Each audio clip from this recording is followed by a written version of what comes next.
1 चम्मच सुबह शाम हामला खा ले, और अगर बच्चे हैं बड़े हैं उनको आधी चम्मच सुबह शाम आप देते रहें। इंशाल्लाह हड्डी नहीं टूटेगी, नाखून कायम दायम रहेंगे, दांत कायम दायम रहेंगे।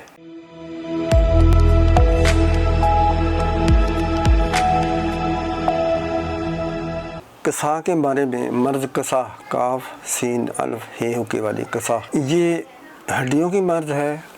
ये छोटे से नवज़ायदा बच्चों से लेकर जवान होने तक भी ये मर्ज बाज़ ख़ानदानों में या बाज़ दफ़ा कई और लोगों को भी हो जाता है। पेशावर का वाक़या था कि एक लड़का कॉलेज जा रहा था, तैयार होना था, उसकी टांग पिंडली से क्रैक हो गई, हड्डी टूट गई। थोड़ी देर के बाद फिर दूसरी हड्डी टूट गई। 2-3 माह के बाद उसकी बड़ी बहन कॉलेज जाने लगी थी, नाश्ता करके उठी, उसकी टांग टूट गई। तो जब डॉक्टर साहब के पास गए तो उन्होंने यही बताया कि इसको मर्ज़ कसा है। बहरहाल ये मैं नुस्खा जो बता रहा हूँ आगे पीछे जाने की ज़रूरत नहीं है। बड़े बड़े अच्छे लोग हमारे बोन स्पेशलिस्ट हैं, लेकिन मैं ये जहाँ अभी बताऊँगा नुस्खा वो कर लें, डॉक्टरों के पास जाने की ज़रूरत नहीं है। हर चीज़ अवेलेबल है ये हमारे तिब्बी दवाखानों में। करीर एक झाड़ी है, एक दरख्त है जिसमें डेले लगते हैं, ये पक जाते हैं, बड़े मीठे होते हैं, लोग चूसते हैं इसका। अच्छा, इसके दानों का या करीर के डेलों का अचार बनाया जाता है। ये वजाहत कर रहा हूँ। करीर बहुत ज़्यादा मिल जाता है अब भी, दरख्त या झाड़ी। जो ज़मीन के नीचे वाला हिस्सा है इस करीर का, उसको जड़ कहते हैं। उसको उखाड़ें, जड़ का छिलका लें, मिसाल तौर 1 किलो छिलका है। इसमें आपने कुश्ता बैज़ा मुर्ग, कुश्ता अकीक, कुश्ता संग और कुश्ता फौलाद, ये आपने 10-10 ग्राम लेना है। ये जो करीर की जड़ का छिलका है इसको आपने जला लेना है, अच्छी तरह जलाएं, बहुत ही जलाएं।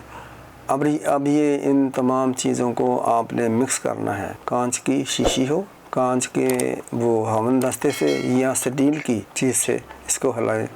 10-15 मिनट 20 मिनट हिलाते रहें ताकि इन 4-5 चीज़ों के अज्जा आपस में मिक्स हो जाएं, मिल जाएं। अब इसका जिस औरत के बच्चे दौराने जिचगी या कुछ अरसे के बाद मर्ज़ कसा में शिकार होकर हड्डियां टूट जाती हैं, चाहे बाजुओं की हो, पिंडलियों की हो, उसके बच्चों की ये कसा मर्ज़ ख़त्म हो जाएगी। नहीं होगी वो औरत खुद खाए, ताकि अल्लाह करीम के निज़ाम के तहत यही खुराक उसके बच्चे को पेट में चली जाए और हज़म होती रहे, बच्चे को भी और माँ को भी। जब बच्चा पैदा होगा खूबसूरत होगा, कोई हड्डी उसकी नहीं टूटेगी, हर हमल के दौरान वो दे दे। अब जिन लोगों को मर्ज़ कसा है या होने का ख़तरा है, जिन ख़ानदानों में मर्ज़ कसा है, वो लोग सुबह शाम, इसमें एक चीज़ मैंने नहीं आपको बोली, वो ये है कि इसमें आप 1 किलो शहद मिलाएं और फिर इसको आपने इस्तेमाल करना है। 1 चम्मच सुबह शाम हामला खा ले, और अगर बच्चे हैं बड़े हैं उनको आधी चम्मच सुबह शाम आप देते रहें। इंशाल्लाह हड्डी नहीं टूटेगी, नाखून कायम दायम रहेंगे, दांत कायम दायम रहेंगे। अल्लाह करीम शिफा दे रहम करे। अस्सलाम वालेकुम वरहमतुल्लाहि वबरकातुहू।